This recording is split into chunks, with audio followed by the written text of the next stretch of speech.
राधे राधे। कैसे हैं आप सब। आज हम श्री सत्यनारायण भगवान की व्रत कथा का श्रवण करेंगे। श्री सत्यनारायण कथा प्रथम अध्याय। एक समय की बात है, नैशिरण्य तीर्थ में सैनिक आदि 88,000 ऋषियों ने श्री सूत जी से पूछा, हे प्रभु, इस कलयुग में वेद विद्या रहित मनुष्य को प्रभु किस भक्ति किस प्रकार मिल सकती है तथा उनका उद्धार कैसे होगा। हे मुनि श्रेष्ठ, कोई ऐसा तप बताइए जिससे थोड़े समय में ही पुण्य मिले और मनवांछित फल भी मिल जाए। इस प्रकार की कथा सुनने की हम इच्छा रखते हैं। सर्व शास्त्रों के ज्ञाता सूत जी बोले, हे वैष्णवों में पूज्य, आप सभी ने प्राणियों की हित की बात पूछी है, इसलिए मैं एक ऐसे श्रेष्ठ व्रत को आप लोगों को बताऊंगा जिसे नारद जी ने लक्ष्मी नारायण जी से पूछा था और लक्ष्मीपति ने मुनि श्रेष्ठ नारद जी से कहा था। अब आप इसे ध्यान से सुनिए। एक समय की बात है, योगीराज नारद जी दूसरों की हित की इच्छा के लिए अनेकों लोकों में घूमते हुए मृत्यु लोक में आ पहुंचे। यहाँ उन्होंने अनेक योनियों में जन्मे प्राय सभी मनुष्यों को अपने कर्मों द्वारा अनेकों दुखों से पीड़ित देखा। उनका दुख देख नारद जी सोचने लगे कि कैसा यत्न किया जाए जिसके करने से निश्चित रूप से मानव के दुखों का अंत हो जाए। इसी विचार पर मनन करते हुए वह विष्णु लोक में गए। वहां वह देवों के ईश भगवान नारायण की स्तुति करने लगे, जिनके हाथों में शंख चक्र गदा और पद्म थे, गले में वरमाला पहने हुए थे। स्तुति करते हुए नारद जी बोले, हे भगवान, आप अत्यंत शक्ति से संपन्न, मन तथा वाणी भी आपको नहीं पा सकती। आपका आदि मध्य अंत नहीं है। निर्गुण स्वरूप सृष्टि के कारण भक्तों के दुख को दूर करने वाले आपको मेरा नमस्कार है। नारद जी की स्तुति सुन विष्णु भगवान बोले, हे मुनि श्रेष्ठ, आपके मन में क्या बात है? आप किस काम के लिए पधारे हैं, उसे निसंकोच कहो। इस पर नारद जी बोले कि मृत्यु लोक में अनेक योनियों में जन्मे मनुष्य अपने कर्मों के द्वारा अनेकों दुख से दुखी हो रहे हैं। हे नाथ, आप मुझ पर दया रखते हैं तो बताइए कि वो मनुष्य थोड़े प्रयास से ही अपने दुखों से कैसे छुटकारा पा सकते हैं। श्री हरि बोले, हे नारद, मनुष्यों की भलाई के लिए तुमने बहुत अच्छी बात पूछी है, जिसके करने से मनुष्य मोह से छूट जाता है। वह बात मैं कहता हूँ, उसे सुनो। स्वर्ग लोक में व मृत्यु लोक दोनों में एक दुर्लभ उत्तम व्रत है जो पुण्य देने वाला है। आज प्रेमवश होकर मैं उसे तुमसे कहता हूँ। श्री सत्यनारायण भगवान का यह व्रत अच्छी तरह विधान पूर्वक करके मनुष्य तुरंत ही यहाँ सुख भोग कर मरने पर मोक्ष प्राप्त करता है। श्री हरि के वचन सुन नारद जी बोले कि उस व्रत का फल क्या है और उसका क्या विधान है। यह व्रत किसने किया था, इस व्रत को किस दिन करना चाहिए, सभी कुछ विस्तार से बताए। नारद जी की बात सुन श्री हरि बोले, दुख व शोक को दूर करने वाला यह व्रत सभी स्थानों पर विजय दिलाने वाला है। मानव को भक्ति व श्रद्धा के साथ शाम को श्री सत्यनारायण की पूजा धर्म परायण होकर ब्राह्मणों व बंधुओं के साथ करनी चाहिए। भक्ति भाव से ही निवेद, केले का फल, घी, दूध और गेहूं का आटा सवाया ले। गेहूं के स्थान पर साठी का आटा, शक्कर तथा गुड़ लेकर वह सभी भक्षण योग्य पदार्थों को मिलाकर भगवान को भोग लगाएं। ब्राह्मणों सहित बंधु बांधवों को भी भोजन कराएं। उसके बाद स्वयं भोजन करें। भजन कीर्तन के साथ भगवान की भक्ति में लीन हो जाएं। इस तरह से सत्यनारायण भगवान का यह व्रत करने पर मनुष्य की सारी इच्छाएं निश्चित रूप से पूरी होती हैं। इस कलिकाल अर्थात कलयुग में मृत्यु लोक में मोक्ष का यही एक सरल उपाय बताया गया है। इति श्री सत्यनारायण व्रत कथा का प्रथम अध्याय संपूर्ण। श्रीमन नारायण नारायण हरि हरि, भजमन नारायण नारायण हरि हरि। श्री सत्यनारायण कथा द्वितीय अध्याय। सूत जी बोले, हे ऋषियों, जिसने पहले समय में इस व्रत को किया था उसका इतिहास कहता हूँ, ध्यान से सुनो। सुंदर काशीपुरी नगरी में एक अत्यंत निर्धन ब्राह्मण रहता था। भूख प्यास से परेशान वह धरती पर घूमता रहता था। ब्राह्मणों से प्रेम करने वाले भगवान ने एक दिन ब्राह्मण का वेश धारण कर उसके पास जाकर पूछा, हे विप्र, नित्य दुखी होकर तुम पृथ्वी पर क्यों घूमते हो? दीन ब्राह्मण बोला, मैं निर्धन ब्राह्मण हूँ, भिक्षा के लिए धरती पर घूमता हूँ। हे भगवान, यदि आप इसका कोई उपाय जानते हो तो बताएं। वृद्ध ब्राह्मण कहते हैं कि सत्यनारायण भगवान मनोवांछित फल देने वाले हैं, इसलिए तुम उनका पूजन करो। इसे करने से मनुष्य सभी दुखों से मुक्त हो जाता है। वृद्ध ब्राह्मण बनकर आए सत्यनारायण भगवान उस निर्धन ब्राह्मण को व्रत का सारा विधान बताकर अंतर्धान हो गए। ब्राह्मण मन ही मन सोचने लगा कि जिस व्रत को वृद्ध ब्राह्मण करने को कह गया है, मैं उसे जरूर करूंगा। यह निश्चय करने के बाद उसे रात में नींद नहीं आई। वह सवेरे उठकर सत्यनारायण भगवान के व्रत का निश्चय कर भिक्षा के लिए चला गया। उस दिन निर्धन ब्राह्मण को भिक्षा में बहुत धन मिला, जिससे उसने बंधु बांधवों के साथ मिलकर श्री सत्यनारायण भगवान का व्रत संपन्न किया। भगवान सत्यनारायण का व्रत संपन्न करने के बाद वह निर्धन ब्राह्मण सभी दुखों से छूट गया और अनेक प्रकार की संपत्तियों से युक्त हो गया। उसी समय से यह ब्राह्मण हर माह इस व्रत को करने लगा।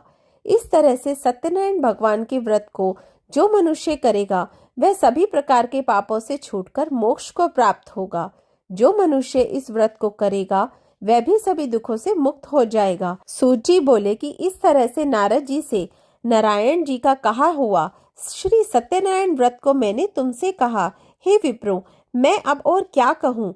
ऋषि बोले, हे मुनिवर, संसार में उस विप्र से सुनकर और किस किस ने इस व्रत को किया, हम अब इस बात को सुनना चाहते हैं। इसके लिए हमारे मन में श्रद्धा का भाव है। सूत जी बोले, हे मुनियों, जिस जिसने इस व्रत को किया है वह सब सुनो। एक समय वही विप्र धन व ऐश्वर्य के अनुसार अपने बंधु बांधवों के साथ इस व्रत को करने को तैयार हुआ।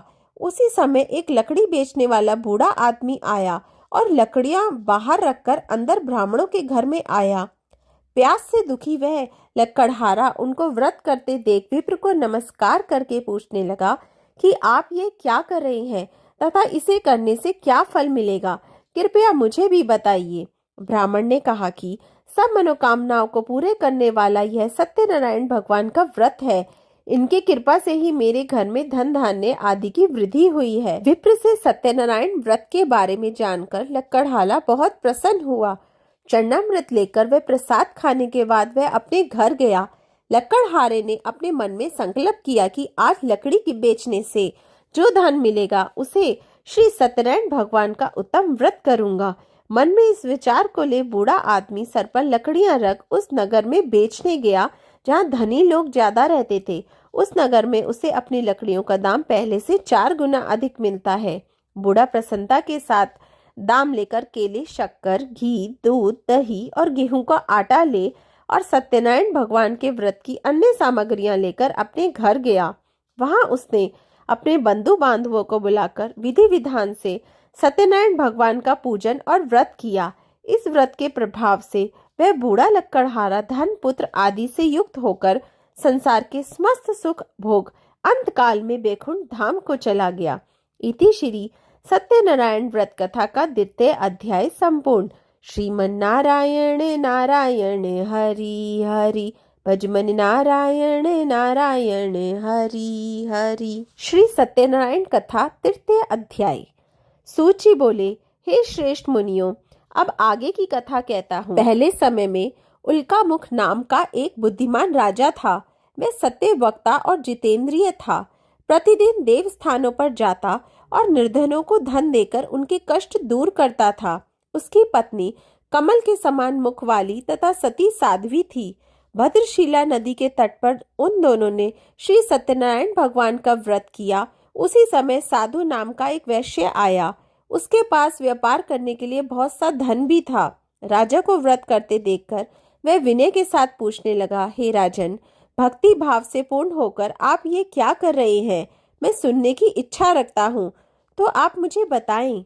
राजा बोले, हे साधु, अपने बंधु बांधवों के साथ पुत्र आदि की प्राप्ति के लिए एक महाशक्तिमान श्री सत्यनारायण भगवान का व्रत व पूजन कर रहा हूँ। राजा के वचन सुन साधु आदर से बोला, हे राजन, मुझे इस व्रत का सारा विधान कहिए। आपके कथनानुसार मैं भी इस व्रत को करूंगा।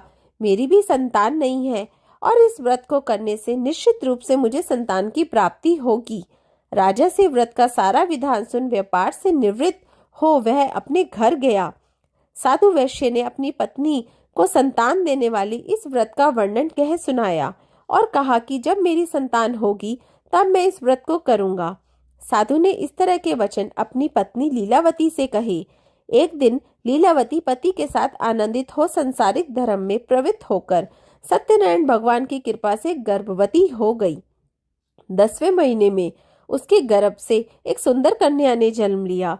दिनों दिन वह ऐसे बढ़ने लगी जैसे कि शुक्ल पक्ष का चंद्रमा बढ़ता है। माता पिता ने अपनी कन्या का नाम कलावती रखा।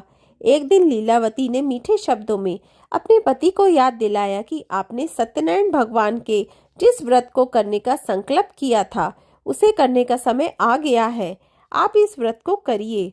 साधु बोला कि हे प्रिय, इस व्रत को मैं उसके विवाह पर करूंगा। इस प्रकार अपनी पत्नी को आश्वासन देकर वह नगर को चला गया। कलावती पिता के घर में रह दिनों दिन बड़ी होने लगी। साधु ने एक बार नगर में अपनी कन्या को सखियों के साथ देखा तो तुरंत ही दूत को बुलाया और कहा कि मेरी कन्या के योग्य वर देख कर आओ। साधु की बात सुनकर दूत कंचन नगर में पहुंचा और वहां देखभाल कर लड़की के सुयोग्य वाणिक पुत्र को ले आया। सुयोग्य लड़के को देख साधु ने बंधु बांधवों को बुलाकर अपनी पुत्री का विवाह कर दिया। लेकिन दुर्भाग्य की बात यह है कि साधु ने अभी भी श्री सत्यनारायण भगवान का व्रत नहीं किया। इस पर श्री भगवान क्रोधित हो गए और श्राप दिया कि साधु को अत्यंत दुख मिले। अपने कार्य में कुशल साधु बनिया जमाई को लेकर समुद्र के पास स्थित होकर रत्नासारपुर नगर में गया। वहां जाकर दामाद ससुर दोनों मिलकर चंद्रकेतु राजा के नगर में व्यापार करने लगे। एक दिन भगवान सत्यनारायण की माया से एक चोर राजा का धन चुराकर भाग रहा था। उसने राजा के सिपाहियों को अपना पीछा करते देख चुराया हुआ धन वहां रख दिया जहां साधु अपने जमाई के साथ ठहरा हुआ था। राजा के सिपाहियों ने साधु वैश्य के पास राजा का धन पड़ा देखा तो वे ससुर जमाई दोनों को बांधकर प्रसन्नता से राजा के पास ले गए और कहा कि उन दोनों चोरों को हम पकड़ लाए हैं, अब आप आगे की कार्यवाही की आज्ञा दें। राजा की आज्ञा से उन दोनों को कठिन कारावास में डाल दिया गया और उनका सारा धन भी उनसे छीन लिया गया। श्री सत्यनारायण भगवान के श्राप से साधु की पत्नी भी बहुत दुखी हुई। घर में जो धन रखा था उसे चोर चुरा ले गए। शारीरिक तथा मानसिक पीड़ा व भूख प्यास से अति दुखी हो अन्न की चिंता में कलावती एक ब्राह्मण के घर गई। वहां उसने श्री सत्यनारायण भगवान का व्रत होते देखा, फिर कथा भी सुनी। वे प्रसाद ग्रहण कर रात को घर वापस आई। माता ने कलावती से पूछा कि हे पुत्री, अब तक तुम कहाँ थी? तेरे मन में क्या है? कलावती ने अपनी माता से कहा, हे माता, मैंने एक ब्राह्मण के घर में श्री सत्यनारायण भगवान का व्रत देखा है। कन्या के वचन सुनकर लीलावती भगवान के पूजन की तैयारी करने लगी। लीलावती ने परिवार व बंधुओं सहित सत्यनारायण भगवान का पूजन किया और उनसे वर मांगा कि मेरे पति तथा जमाई शीघ्र घर आ जाएं। साथ ही यह भी प्रार्थना की कि अब सब अपराध क्षमा करें। श्री सत्यनारायण भगवान इस व्रत से संतुष्ट हो गए और राजा चंद्रकेतु को सपने में दर्शन देकर कहा कि हे राजन, तुम उन दोनों वैश्यों को छोड़ दो और तुमने उनका जो धन लिया है उसे वापस कर दो। अगर तुमने ऐसा नहीं किया तो मैं तुम्हारा धन, राज्य व संतान सभी को नष्ट कर दूंगा। राजा को यह सब कहकर भगवान अंतर्धान हो गए। प्रातःकाल सभा में राजा ने अपना सपना सुनाया, फिर बोले कि बाणिक पुत्रों को कैद से मुक्त कर सभा में लाओ। दोनों ने आते ही राजा को प्रणाम किया। राजा मीठी वाणी में बोला, हे महानुभाव, भाग्यवश ऐसा कठिन दुख तुम्हें प्राप्त हुआ है, लेकिन अब तुम्हें कोई बहन नहीं है। ऐसा कह राजा ने उन दोनों को नए वस्त्राभूषण भी पहनाए और जितना धन उनका लिया था उससे दोगुना धन वापस कर दिया। दोनों वैश्य अपने घर को चल दिए। इति श्री सत्यनारायण व्रत कथा का 3 अध्याय संपूर्ण। श्रीमन नारायण नारायण हरि हरि, भजमन नारायण नारायण हरि हरि। श्री सत्यनारायण कथा 4 अध्याय। सूची बोले, वैश्य ने मंगलाचार कर अपनी यात्रा आरंभ की और अपने नगर की ओर चल दिए। उनकी थोड़ी दूर जाने पर एक दंडी वेशधारी श्री सत्यनारायण ने उनसे पूछा, हे साधु, तेरी नाव में क्या है? अभिवाणी वणिक हंसता हुआ बोला, हे दंडी, आप क्यों पूछते हो? क्या धन लेने की इच्छा है? मेरी नाव में तो बेल व पत्ते भरे हुए हैं। वैश्य की कठोर वचन सुन भगवान बोले, तुम्हारा वचन सत्य हो। दंडी ऐसे वचन कह वहां से दूर चले गए। कुछ दूर जाकर समुद्र के किनारे बैठ गई। दंडी के जाने के बाद साधु वैश्य ने नित्य क्रिया के पश्चात नाव को ऊंची उठते देखकर अचंबा माना और नाव में बेलपत्र आदि देख वह मूर्छित हो जमीन पर गिर पड़ा। मूर्छा खुलने पर वह अत्यंत शोक में डूब गया। तब उसका दामाद बोला कि आप शोक ना मनाए, यह दंडी का शाप है, इसलिए हमें उनकी शरण में जाना चाहिए, तभी हमारी मनोकामना पूरी होगी। दामाद की बात सुनकर वह दंडी के पास पहुंचा और अत्यंत भक्ति भाव से नमस्कार करके बोला, मैंने आपसे जो जो असत्य वचन कहे थे उनके लिए मुझे क्षमा दे। ऐसा कहकर महान शोकातुर रोने लगा। तब दंडी भगवान बोले, हे वाणिक पुत्र, मेरी आज्ञा से बार बार तुम्हें दुख प्राप्त हुआ है, तू मेरी पूजा से विमुख हुआ। साधु बोला, हे भगवान, आपकी माया से ब्रह्मा आदि देवता भी आपके रूप को नहीं जानते, तब मैं अज्ञानी कैसे जान सकता हूँ। आप प्रसन्न होइए, अब मैं सामर्थ्य के अनुसार आपकी पूजा करूंगा। मेरी रक्षा करो और पहले के समान नौका में धन भर दें। साधु वैश्य के भक्ति पूर्वक वचन सुनकर भगवान प्रसन्न हो गए और उसकी इच्छा अनुसार वरदान देकर अंतर्धान हो गए। ससुर जमाई जब नाव पर आए तो नाव धन से भरी हुई थी। फिर वही अपने अन्य साथियों के साथ सत्यनारायण भगवान का पूजन कर अपने नगर को चल दिए। जब नगर के नजदीक पहुंचे तो दूत को घर पर खबर करने के लिए भेज दिया। दूत साधु की पत्नी को प्रणाम करके कहता है कि मालिक अपने दामाद सहित नगर के निकट आ गए हैं। दूत की बात सुन साधु की पत्नी लीलावती ने बड़े हर्ष के साथ सत्यनारायण भगवान का पूजन कर अपनी पुत्री कलावती से कहा कि मैं अपने पति के दर्शन को जाती हूँ, तू कार्य पूर्ण कर शीघ्र आ जा। माता के ऐसे वचन सुन कलावती जल्दी में प्रसाद छोड़कर अपने पति के पास चली गई। प्रसाद की अवज्ञा के कारण श्री सत्यनारायण भगवान रुष्ट हो गए और नाव सहित उसके पति को पानी में डुबो दिया। कलावती अपने पति को वहां ना पाकर रोती हुई जमीन पर गिर पड़ी। नौका को डूबा हुआ देख वे कन्या को रोता देख साधु दुखी होकर बोला कि हे प्रभु, मुझसे तथा मेरे परिवार से जो भूल हो गई है उसे क्षमा करें। साधु के दीन वचन सुनकर श्री सत्यनारायण भगवान प्रसन्न हो गए और आकाशवाणी हुई, हे साधु, तेरी कन्या मेरे प्रसाद को छोड़कर आई है, इसलिए उसका पति अदृश्य हो गया है। यदि वह घर जाकर प्रसाद खाकर लौटती है तो इसे इसका पति अवश्य मिलेगा। ऐसी आकाशवाणी सुन कलावती घर पहुंचकर प्रसाद ग्रहण करती है और फिर आकर अपने पति के दर्शन करती है। उसके बाद साधु अपने बंधु बांधवों सहित श्री सत्यनारायण भगवान का विधि विधान से पूजा करता है तथा इस लोक में सुख भोग व अंत में स्वर्ग को हो जाता है। इति श्री सत्यनारायण व्रत कथा चतुर्थ अध्याय संपूर्ण। श्रीमन्नारायण नारायण हरि हरि, भजमन नारायण नारायण हरि हरि। श्री सत्यनारायण कथा पंचम अध्याय। सूत जी बोले, हे ऋषियों, मैं और भी एक कथा सुनाता हूँ, उसे भी ध्यान पूर्वक सुनो। प्रजापालन में लीन तुंगध्वज नाम का एक राजा था। उसने भी भगवान का प्रसाद त्याग कर बहुत ही दुख सहन किया। एक बार वन में जाकर वन्य पशुओं को मारकर वह बड़ के पेड़ के नीचे आया। वहां उसने ग्वालों की भक्ति भाव से अपने बंधुओं सहित सत्यनारायण भगवान का पूजन करते देखा। अभिमानवश राजा ने उन्हें देखकर भी पूजा स्थान में नहीं गया और ना ही उसने भगवान को नमस्कार किया। ग्वालों ने राजा को प्रसाद दिया, लेकिन उसने वे प्रसाद नहीं खाया और प्रसाद को वहीं छोड़ अपने नगर को चला गया। जब वह नगर में पहुंचा तो वहां सब कुछ तहस नहस हुआ पाया, तो वह शीघ्र ही समझ गया कि वह सब भगवान ने ही किया है। वह दोबारा ग्वालों के पास पहुंचा और विधि पूर्वक पूजा करके प्रसाद खाया तो श्री सत्यनारायण भगवान की कृपा से सब कुछ पहले जैसा हो गया। दीर्घ काल तक सुख भोगने के बाद मरणोपरांत उसे स्वर्गलोक की प्राप्ति हुई। जो मनुष्य परम दुर्लभ इस व्रत को करेगा तो भगवान सत्यनारायण की अनुकंपा से उसे धन धान्य की प्राप्ति होगी। निर्धन धनी हो जाता है और भय मुक्त हो जीवन जीता है। संतानहीन मनुष्य को संतान सुख मिलता है और सारे मनोरथ पूर्ण होने पर मानव अंत काल में बैकुंठ को जाता है। सूत जी बोले, जिन्होंने इस व्रत को किया है, अब उनके दूसरे जन्म की कथा कहता हूँ। वृद्ध शतानंद ब्राह्मण ने सुदामा का जन्म लेके मोक्ष की प्राप्ति करी। लक्कड़हाले ने अगले जन्म में निषाद बनकर मोक्ष प्राप्त किया। उल्कामुख नाम का राजा दर्शत होकर बैकुंठ को गए। साधु नाम के वैश्य ने मोर ध्वज बनकर अपने पुत्र को आरे से चीरकर मोक्ष पाया। महाराज तुंगध्वज ने स्वयंभू होकर भगवान से भक्ति युक्त हो कर्म का मोक्ष पाया।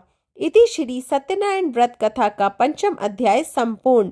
श्रीमन्नारायण नारायण हरि हरि, भजमन नारायण नारायण हरि हरि।